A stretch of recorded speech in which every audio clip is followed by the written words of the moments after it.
창조의 얘기를 보면서 음악을 함께 들어가면서 제가 지금 쓰고 있는 책의 내일 출판 기념 영상을 이제 만들어 보겠습니다. 지금 그 기독교에서 이제 천당을 가기 위한 구원론의 재구성 이렇게 했는데, 이것은 로마 캐톨릭 국교로 되면서 유럽을 이제 완전히 그 리포메이션을 해가지고 이제 공격 앞으로 이렇게 만든 거죠. 하나님이 계셔. 하나님이 있다고 생각하는 삶과 하나님이 없다고 생각하는 삶은 이제 여러 차이가 있죠. 누군가 워치아웃을 하고 있고, 누군가 우리에 대해서 바라보고 있다는 생각을 하고 사시는 분, 그리고 삶이 영원하다고 생각하는 사람, 그렇게 보는 거하고 그게 뭐 있겠어, 지금 여기서 이렇게 하면 되지, 자기가 생각하는 삶을로 보는 거에 차이가 있는데, 사실 이렇게 그 아프리카의 이 자연을 보게 되면 태초의 모습 같지 않습니까? 이런 세상에서 우리가 생각하고 있는 그 행복과 또 천국은 무엇인가, 여기에 대해서 그동안 1600년 그 기독교 체제, 또 그 전에도 계속 있었죠. 유대교, 기타, 로마 캐톨릭 외에도 그리스 종교, 이런 건 이제 종교적인 헬라이즘이라고 하는 소크라테스 철학, 또 이쪽에 BC 500년 전에는 이제 힌두, 또 불교, 공자명제 이런 것이 있었는데, 다들 이제 그 방향은 다 하늘의 얘기, 기독교에서 보는 하나님의 얘기랑 비슷하다, 이렇게 저는 생각을 하고 있습니다.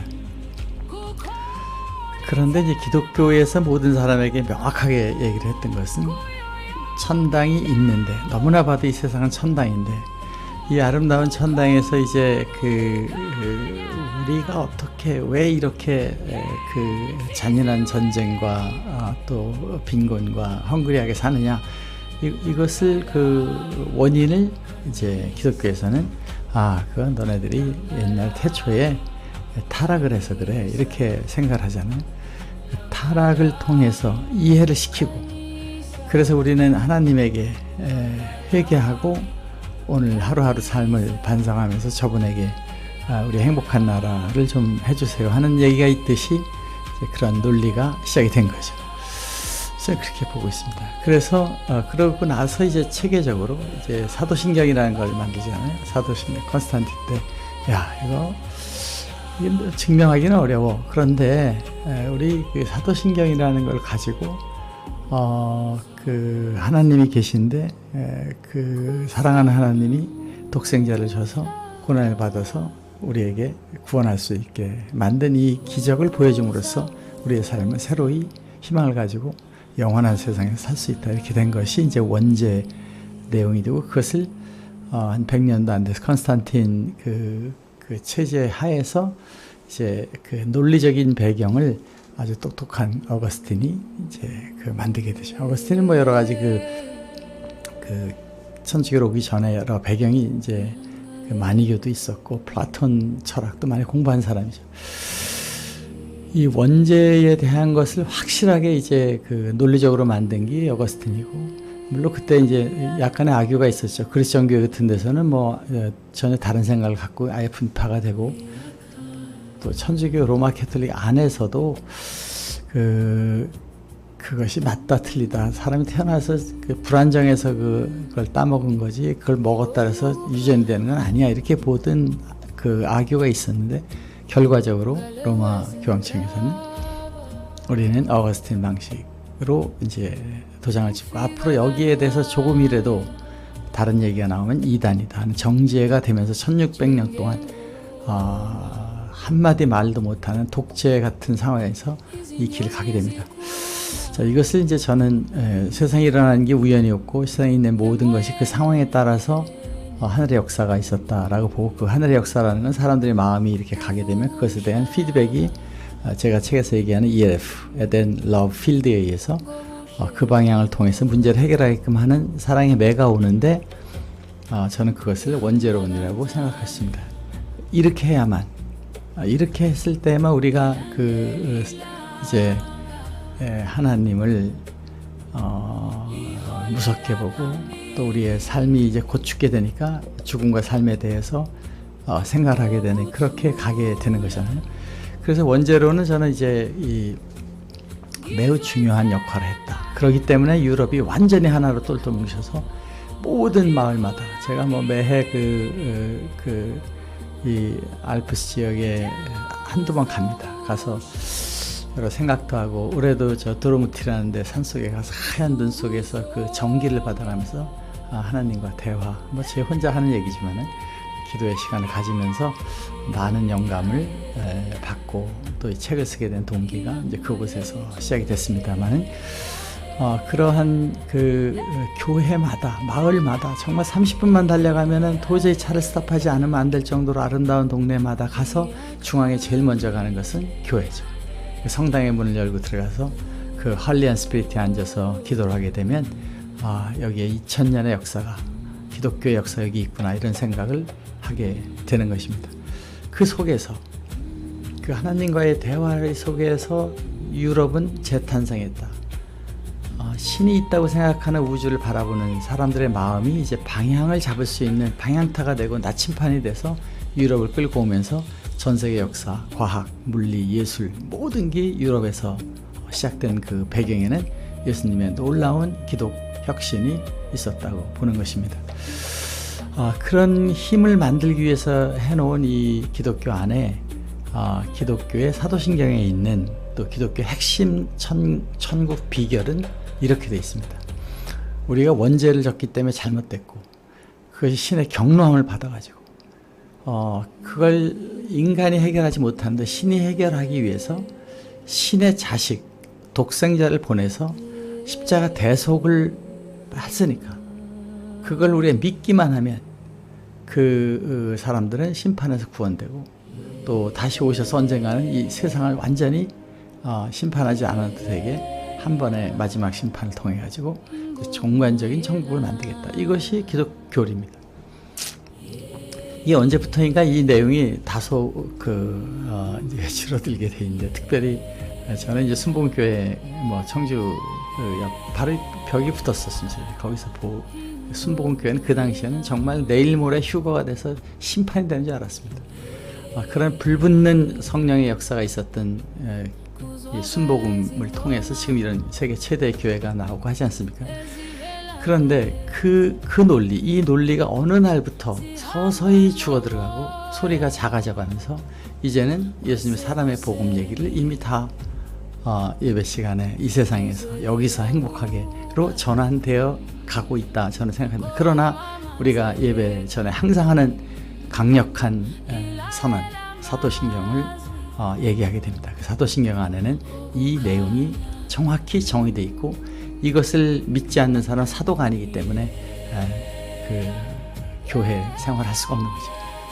자, 현실적으로 우리가 그러한 사도신경 기반의 구원과 행복과 천당일 저 세상에 있다고 보는 내용에 대해서 지금 우리는 많은 의구심을 사실상 갖고 있고 저는 기독교인 55년 생활을 통해서 언제나 이 부분에 대한 기도의 화두가 되어 있었던 것이고 이것을 책으로 제가 이해하는 새로운 사도신경, 밀레니엄 사도신경에 대한 책을 5권으로 내게 되었습니다. 이 내용의 핵심은 어거스틴이라고 하는 사람이 기독교의 그 삼중구조, 원죄가 있고 대속하고 심판한다는 내용의 교리가 저 사후에 이렇고 지금 여기 어려워도 그 세상 가면 된다라는 것으로 타락한 대합실, 여기서 좀 타락하고 우리 어렵지만 대합실이야, 조금만 기다려, 여기서 우리 반성하고 회개하면 돼 라는 것으로 이 소위 그 5세기 우리나라 얘기하면 삼국시대 이전이잖아요.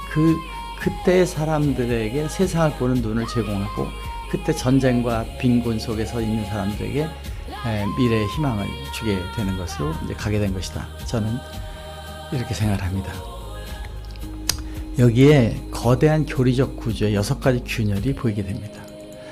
우선 이 부분은 이 로마서 5장 12절의 그 라틴어를 오역합니다. 어거스틴이 이 아담과 같은 죄를 지은 세상이 아니고 아담 안에 있는 죄가 유전됐다는 것으로 한 전치사 해석을 오역함으로써 정확한 논리적인 원죄론을 만들게 됩니다. 이것은 그 헬라어를 이 라틴어로 전환하는 과정에서 실수가 있었던 것이고, 이것에 대해서 이것도 사도 바울의 이야기 중에 한 말, 5장 12절에 있는 것을 로마서에 있는 걸 가지고 이것이 나오는 해석학 오류가 발생했었다는 것입니다.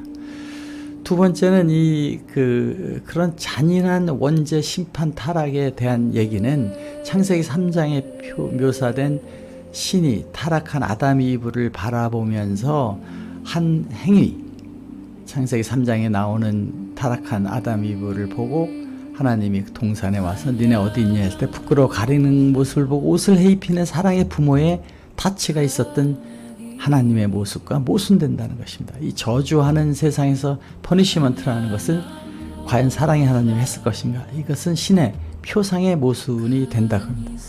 세 번째는 이 형법적으로 어떻게 아담이 진 죄를 지금 80억의 인류가 똑같은 죄를 80억 배로 그 벌을 받게 되고, 그것을 죄를 가는 대대손손이 가고 있는 것은 이것은 현대 형법에도 없는 것이며, 그런 것은 그 하나님에 대한 또 유전에 대한 생물학적에 대한 법리적으로 이것이 문제가 있다는 것입니다.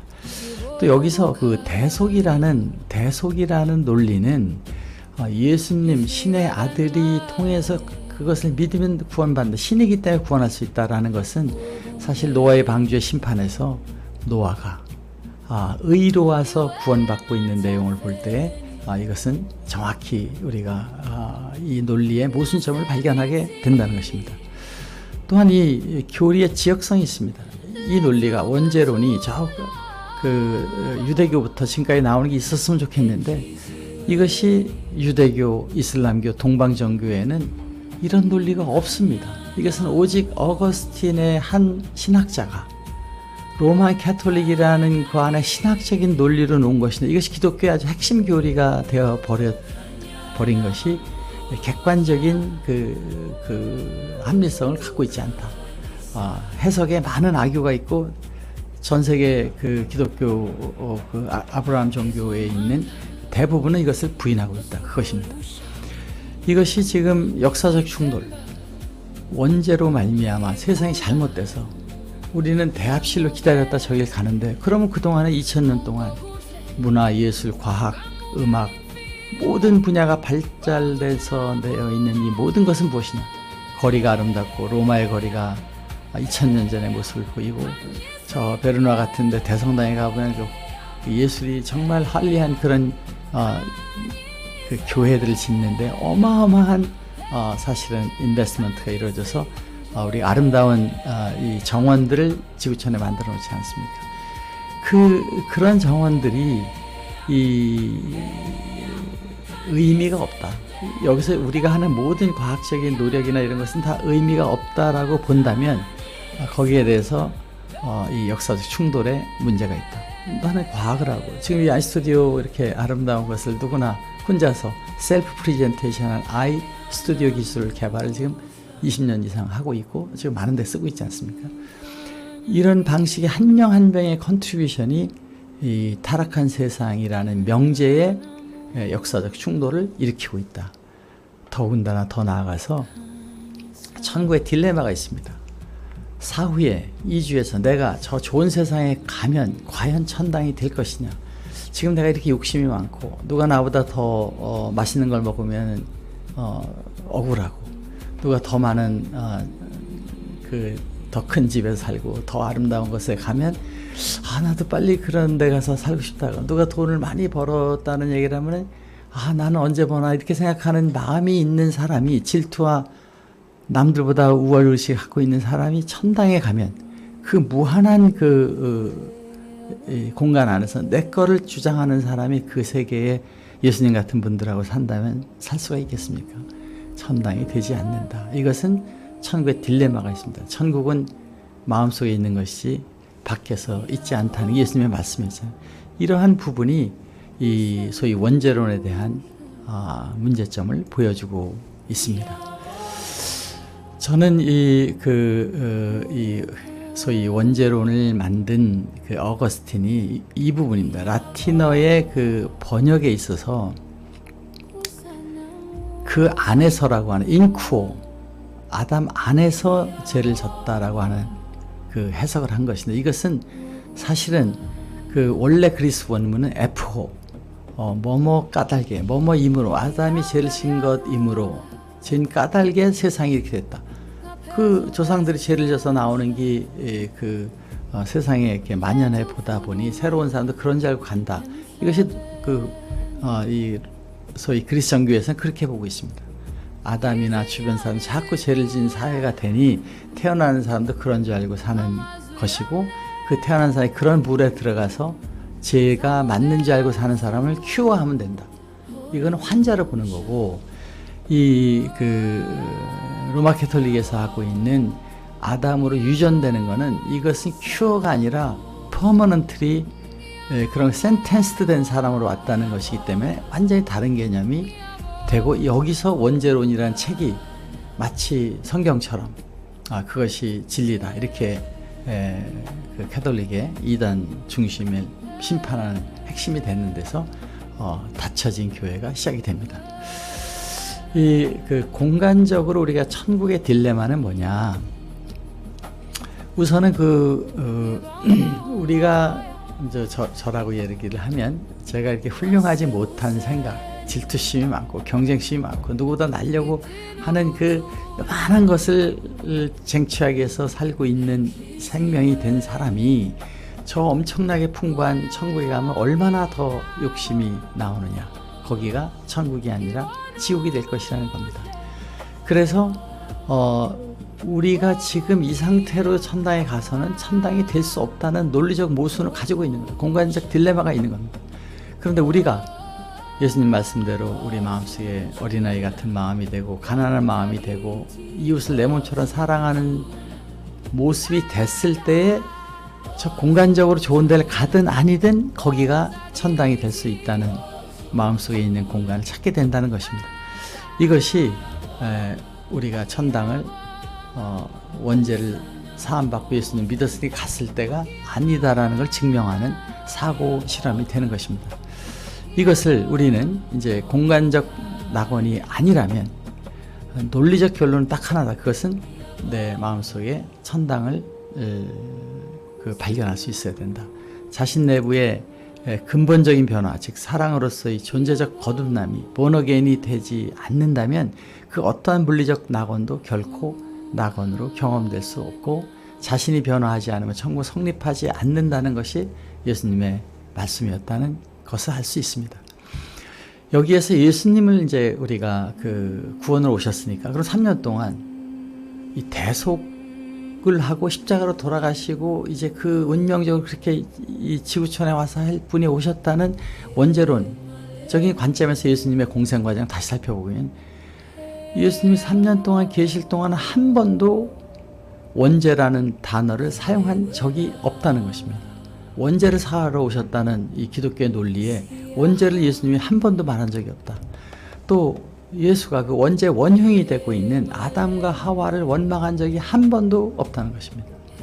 이 예수님은 오직 이 땅에 사랑하는 그 프린시플을 가르치고, 하나님이 우리 아버지라는, 아빠라는 얘기의 내용의 그 유대교적인 권위적인 하나님이 아니라 우리가 가슴이 같이 있는 모습으로 가르쳤다. 이것이 예수님이 주장하시는 천국이 너희 안에 있다는 내용으로 누가복음 17장 21절을 명시적으로, 또 많은 곳에서 천국은 이때다 저때다 오는 것은 너희는 알지 못하는 거고 여기다 저기다를 알 수 없다는 얘기를 하는 것은 지금 이 원죄론으로 타락 구원으로 가는 논리에 절대적으로 다른 얘기가 되는 것입니다.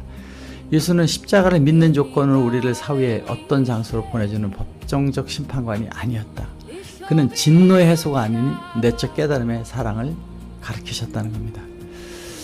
이러한 측면에서 우리는 이 밀레니엄 시대의 신학, 교회를 가서 이미 교회 안에서 사실은 목사님 말씀, 모든 것은 예수님의 사랑의 복음과 그동안에 역사적으로 하나님이 이 세상을 사랑해서 했던 것들이 와 있음에도 불구하고 지금 그 구석, 소위 오퍼레이팅 시스템은, 기독교 오퍼레이팅 시스템 아직도 원죄론을 중심으로 가고 있기 때문에 이제 그것까지도 정말 예수님이 어떤 얘기를 하고 성경에서 하나님이 어떻게 했다는 것을 밝히는, 이것을 그동안의 물리적 시각이 없었던 신학에서 지금 이 밀레니엄 시대에, 물론 저는 과학 엔지니어의 약간의 과학적 사고를 가지고 있는 것이 잘 모르는 요만한 내용이라 하더라도 그거를 조금 더 총괄적으로 우리가 평가를 해서 이 세상을 보는 눈을 바꿔서 이 소위 원죄의 법정적 심판의 뼈대를 해체하고, 원죄라는 거 우리가 너무 고정관념을 가면 안 돼,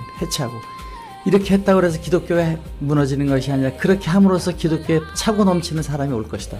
왜냐하면 하나님의 본질은 사랑이고, 사랑의 마음을 가진 사람들이 모이는 교회에 누구나 오고 싶어 할 것은 당연하기 때문인 것입니다.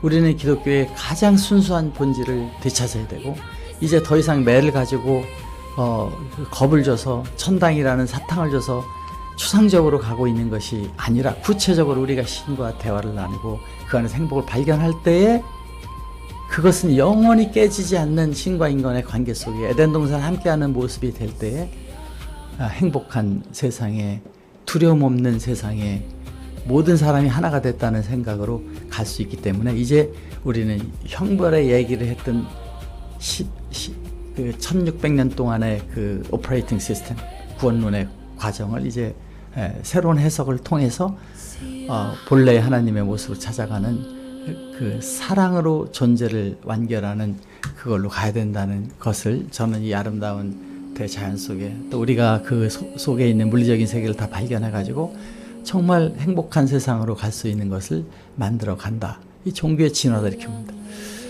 그래서 저는 여러 가지를 새로 정의를 해봅니다. 먼저 십자가를 새롭게 의미를 설명해야 되겠다. 이 십자가라는 것은 신의 진노를 달래기 위해서 내가 고통을 받고 이렇게 가니까 저 우리 불쌍한 사람들을 구원해 주시오 하는 대속의 의미가 없는 것은 아니라 하더라도, 그 본질은 이 하나님이 나를 죽이는 여러분들까지도, 이 세상까지도 다 포용해서 끝까지 그 사랑의 길을 보이면서 원수 죽임을 주는 자까지도 사랑하고, 앞으로 2000년 동안 또 후손을 위한 사랑의 복음을 위해서 목숨을 번진 그 최고의 사랑의 극치, 하나님만 할 수 있는 그 길을 가신 것이다.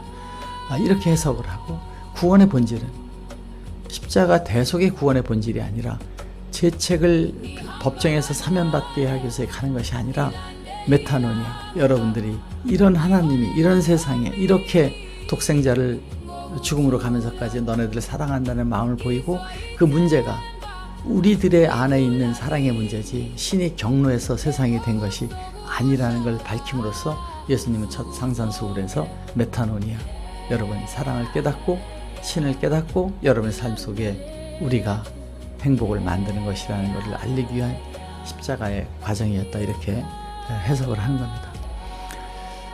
저는 에덴의 현재성, 미래, 과거, 이것은 과학적으로 시공간이 없다. 수학적으로 우리가 시간과 공간이 우리 착각에 있는 것이다. 우리의 생명이 영생할 수 있게 되어 있다는 것 속에서 볼 때에 천국은 사후심판을 위해서 이주하는 공간이 아니고 사랑으로 거듭난 속에서 지금 여기 here and now라 실현되는 상태라는 것입니다. 이 나와 일터와 세상이 다 하나의 동산 안에 있는 우리의 게임 공간이 되고, 그 안에서 게임의 핵심의 이 소위 프린시플은 사랑이다, 이렇게 이제 표현할 수가 있게 되겠습니다.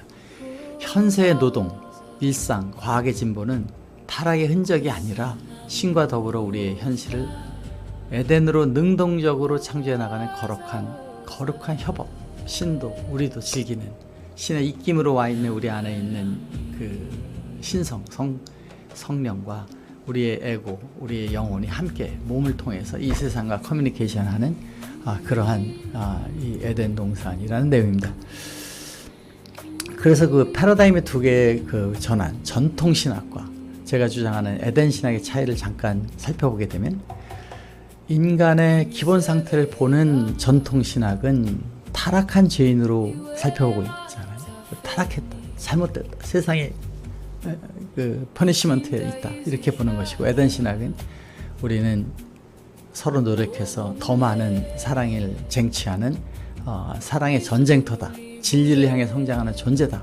이렇게 보고 있고, 특히 그 제 책에서는 변치 않는 신의 신성이 우리 안에 있고, 그것이 궁극의 자신, 뭐 힌두교나 이런 데서 얘기하는 궁극의 자신인데, 그 자신은 이 에덴의 게임 공간에 와서 거기 아바타 역할로 하는 영혼과 마음과 몸을 가지고 게임을 하고 있고, 자기는 게임 밖에서 쳐다보는 것 같은 성령이 있다. 그 네 개의 라인이 서로 커뮤니케이션 하면서 게임을 주관하고, 그때 기쁨은 신의 방향으로 몸과 마음과 영혼이 갈 때 행복한 것이 이유 없이 발생하고 있는 에덴의 사랑 필드에 프린시플이 있다라는 것을 사고실험적 모델로 설명을 하고 있습니다.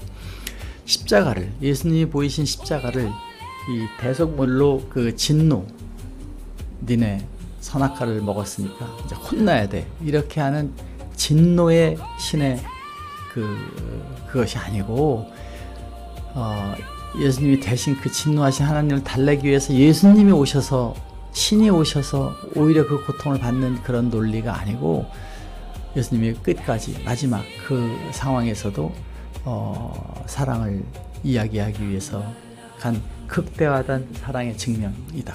인류에게 준 사랑의 복음이다. 어떤 것도 사랑을 이길 수 없다는 것을 보이신 그 십자가 과정을 우리는 다르게 해석해야 된다. 천당에 가고 싶어하는 모든 사람들의 마음의 본질은 뭐냐?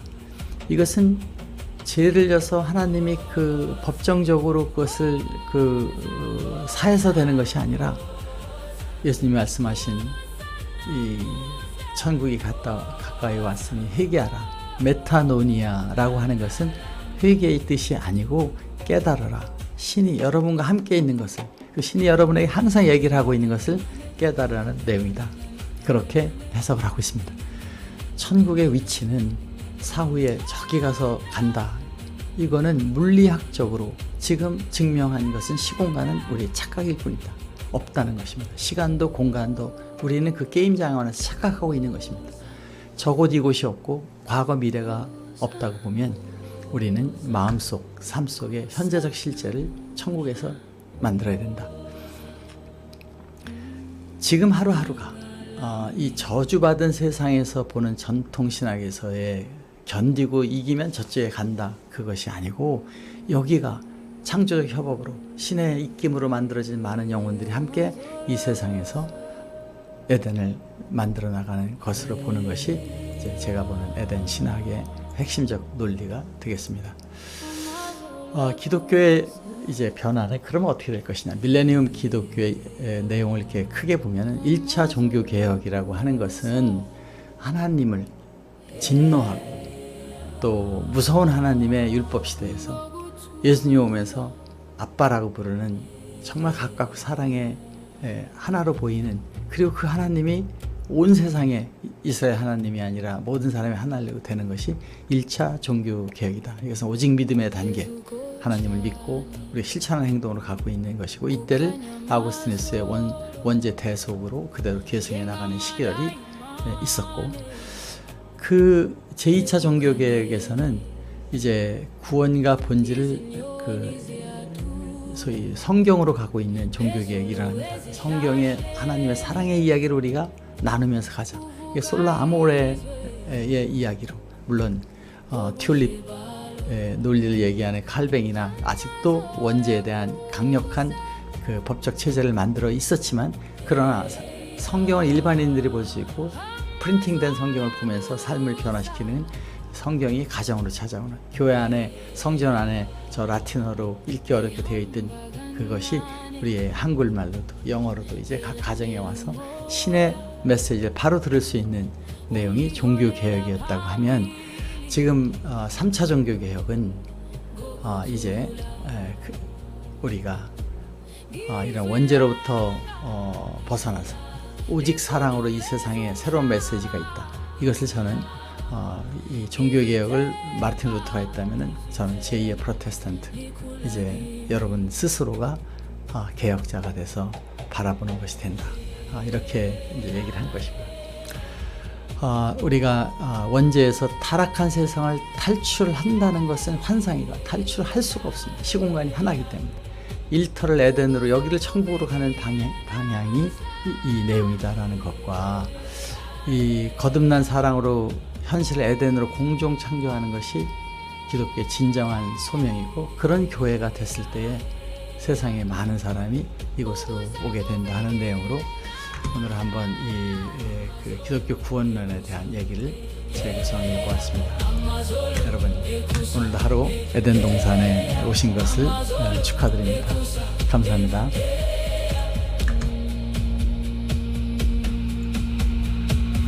Solo e cosa